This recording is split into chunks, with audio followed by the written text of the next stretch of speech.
माझं सोलापूर न्यूजमध्ये आपल्या सगळ्यांचं स्वागत। काही दिवसांपूर्वीच तुळजापूरमध्ये ड्रग्ज सापडल्याचे प्रकरण समोर आले होते। हे प्रकरण ताजे असतानाच आता बार्शीमध्ये ड्रग्ज सापडल्याने समोर आले आहे।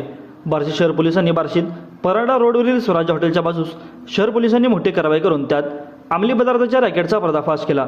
यात कारसह 13,02,000चा मुद्देमाल जप्त करण्यात आला।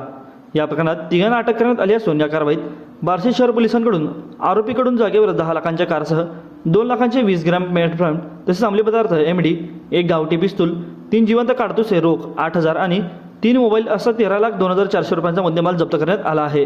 या प्रकरणी असद नेहलूज, मेहफूज शेख आणि सरफराज गुलटी असलम शेख यांच्यावर NPD कलम 8 क 22 ब 29 व आणि अधिनियम 1949 नुसार कायदा कलम 135 प्रमाणे गुन्हा दाखल करण्यात आला आहे।